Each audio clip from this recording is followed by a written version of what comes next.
इसे नदी में फेंक देते हैं, जिससे पता लग जाएगा ये नदी कितनी जादुई है।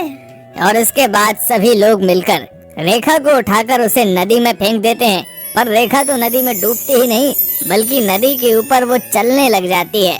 ये देखकर सभी बहुत हैरान होते हैं। रतनपुर गांव में बाला अपने परिवार के साथ रहा करता था। वो लोग ज्यादा अमीर नहीं थे और उसका कारण बाला खुद ही था, क्योंकि वो हमेशा आलस करता, जिस वजह से उसकी पत्नी रेखा उससे बहुत ज्यादा परेशान रहती थी। अरे कुछ काम धंधा कर लिया करो, जब देखो तब घर पर ही पड़े रहते हो।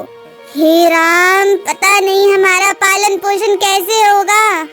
अरे क्या तुम भी काम धंधे की बातें करती हो?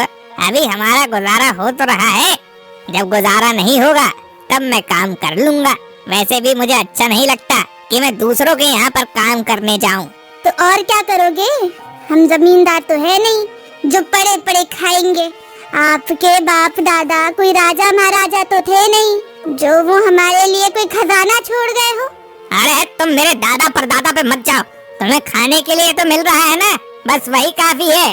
वैसे भी तुम खाती कितना हो? जितना तुम खाती हो उतना तो तुम्हारे लिए हो ही जाता है। ये सुनकर रेखा वहाँ से बड़बड़ाती हुई चली जाती है। पता नहीं इस आदमी का क्या होगा, मेरी तो किस्मत ही फूट गई है जो इस आदमी से मेरी शादी हो गई। पता नहीं कौन से जन्म का बदला ले रहा है मुझसे। इसके बाद वो कुएं से पानी भरने के लिए चली जाती है और वो देखती है कि कुएं पर बहुत भीड़ लगी होती है।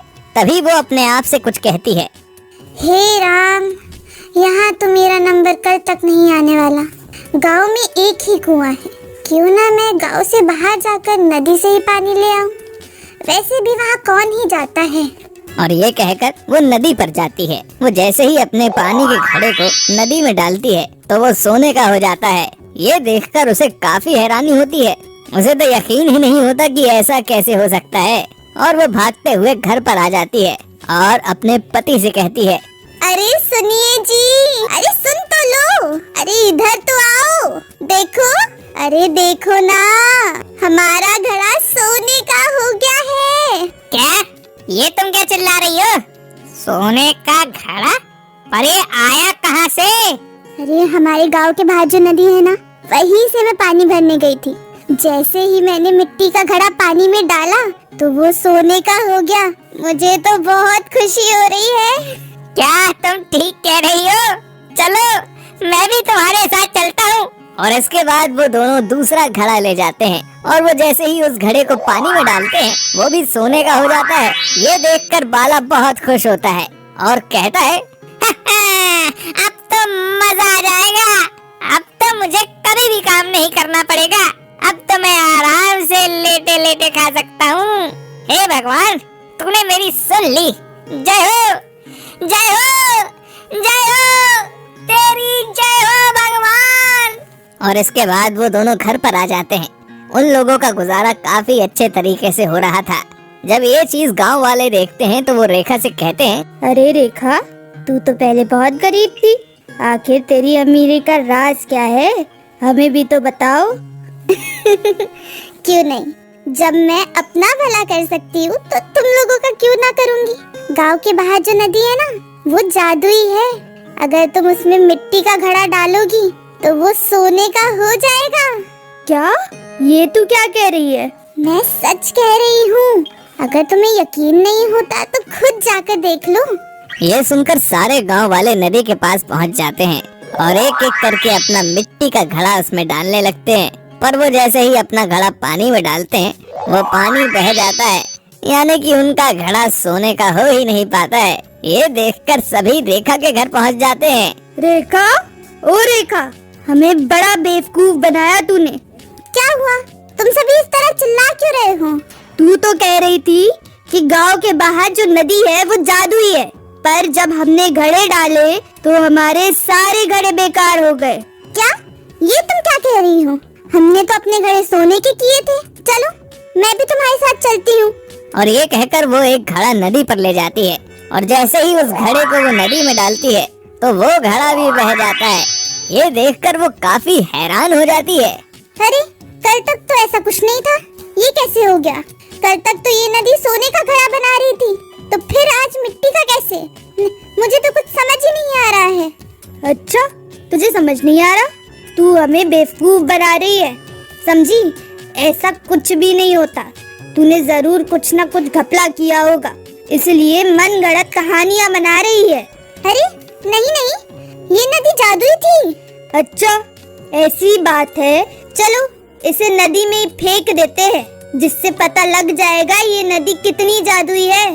और इसके बाद सभी लोग मिलकर रेखा को उठाकर उसे नदी में फेंक देते हैं। पर रेखा तो नदी में डूबती ही नहीं, बल्कि नदी के ऊपर वो चलने लग जाती है।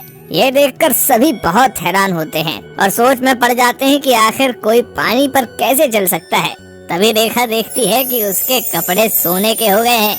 ये देखकर वो काफी खुश हो जाती है और खुश होकर कहती है, मैंने कहा था ना ये नदी जादुई है, पर तुम लोगों ने मेरी बात ही ना मानी। अब खुद ही देख लो, देखो देखो मेरे सारे कपड़े सोने के हो गए हैं। और इसके बाद में रेखा नदी से निकल जाती है और अपने घर चली जाती है। सीमा भी सभी से कहती है, हाँ हाँ भाइयों, रेखा एकदम ठीक कह रही थी। चलो बहनों, नदी में कूद जाओ, जिससे हम सभी सोने के हो जाएं। और ये कहकर वो सब भी नदी में कूद जाते हैं, जिनसे वो सोने के तो नहीं होते, बल्कि उल्टे सभी गीले हो जाते हैं और उनके ऊपर काफी कीचड़ भी लग जाता है। ये देखकर वो सभी हैरान हो जाते हैं और भागकर नदी से बाहर आ जाते हैं। वहीं अब रेखा बहुत खुश थी। रामपुर गांव में पिंकी अकेली अपने पिता राकेश के साथ रहती थी। पिंकी की मां की मौत तो बहुत साल पहले ही हो चुकी थी। 13 साल की पिंकी बहुत ही चुलबुली और होनहार स्टूडेंट थी। स्कूल में वो सभी टीचर्स की चहेती थी। इसी बात से सभी क्लास के बच्चे उससे जलते थे। पिंकी इतनी होनहार थी कि टीचर्स के सवाल पूछने से पहले ही वो जवाब दे दिया करती थी। और मीना मैडम की तो वो सबसे ज्यादा चहेती थी। मीना मैडम साइंस टीचर थी, वो साइंस पढ़ाती थी। एक दिन जब पिंकी स्कूल से घर वापस आती है तो वो देखती है कि उसके बाबा रसोई में खाना बना रहे हैं और वो अपने बाबा से कहने लगती है, बाबा आप कितना काम करते हैं ना, घर और खेती कितने अच्छे से संभालते हो, और माँ के जाने के बाद आपने कभी भी मुझे माँ की कमी महसूस होने नहीं दी। कितने अच्छे से सब कुछ कर लेते हो, खुद चाहे कितने भी दुखी हो, पर मुझे कभी महसूस नहीं होने देते। ओ मेरे बाबा, आप कितने अच्छे हैं, दुनिया में सबसे अच्छे बाबा हो मेरे। और फिर कहने लगती है, बाबा जब मैं बड़ी हो जाऊंगी ना, फिर मैं सब काम करूंगी और पढ़ लिख कर बड़ी ऑफिसर बन जाऊंगी, फिर आपको कोई काम नहीं करने दूंगी। ये सुनकर राकेश हंसने लगा। अरे रे रे रे, मेरी ऑफिसर बिटिया इतनी बड़ी हो गई है कि अब मेरे बारे में भी सोचने लगी है। फिर राकेश पिंकी से कहने लगा, चलो अब मैं खाना परोस कर ले आता हूँ, तुम्हें बहुत भूख लगी होगी ना, चलो खाना खा लो। उसके बाद फिर वो दोनों खाना खाने लगते हैं। खाना खाने के बाद पिंकी अपने कमरे में सोने चली जाती है। अगली सुबह पिंकी अभी नींद में ही थी कि उसको पेट में हल्का सा दर्द महसूस हुआ। साथ में उसको ऐसा लगा जैसे बेडशीट भी गीली सी हो गई हो। पिंकी करहा उठी। जैसे ही उसने बेड पर देखा जहां वो सो रही थी, उस जगह पर लाल रंग का लिक्विड सा फैला हुआ था। पिंकी देखकर घबरा जाती है। हे भगवान, ये क्या है? अब मैं क्या करूं? बाबा क्या सोचेंगे? नहीं नहीं, इसके बारे में बाबा को पता नहीं चलना चाहिए। और पिंकी बेडशीट को उठाकर छुपा देती है और साथ में एक कपड़ा लेकर बाथरूम में चली जाती है। उसके बाद पिंकी स्कूल निकल जाती है और उसको असहज सा महसूस होने लगता है। हाय भगवान, ये मेरे साथ क्या हो रहा है? आज से पहले ऐसा कभी नहीं हुआ।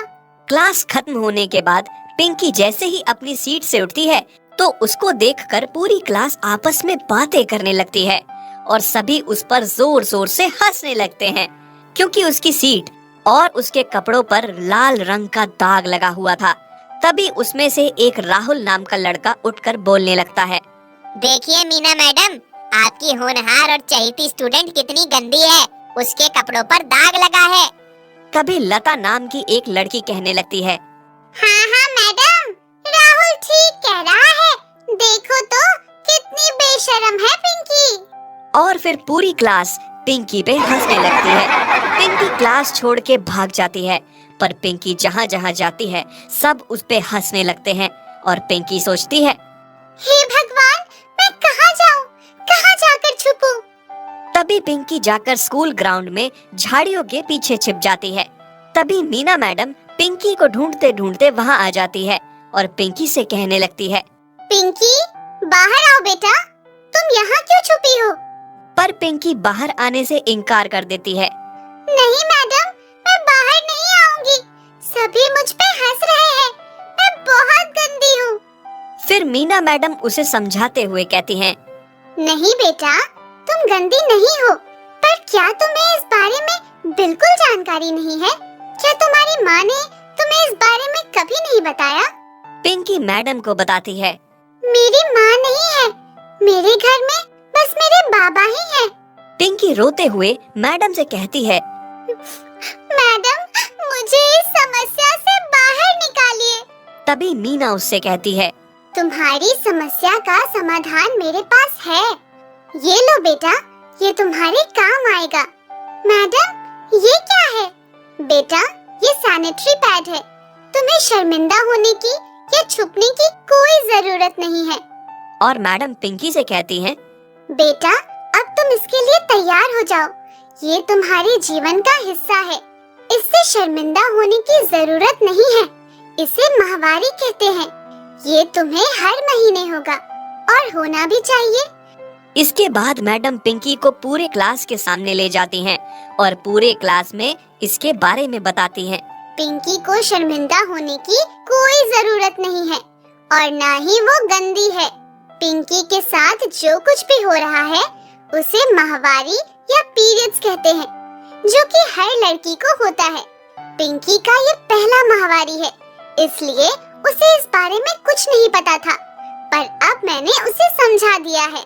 आगे मैडम कहती हैं कि पिंकी के साथ साथ तुम सब हंसने वालों को भी इस बारे में पता होना चाहिए। माहवारी महिलाओं में होने वाली एक प्राकृतिक क्रिया है।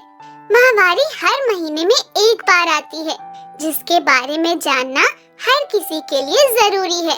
जब एक लड़की का शरीर मैच्योर होता है, तो उसके शरीर में कई तरह के हार्मोनल बदलाव आते हैं और उन्हीं में से एक माहवारी या पीरियड्स का आना है, जिस पर हंसने और शर्मिंदा होने की जरूरत नहीं है। मीना मैडम की बातों से पिंकी खुश थी और लड़की होने पर गर्व महसूस कर रही थी।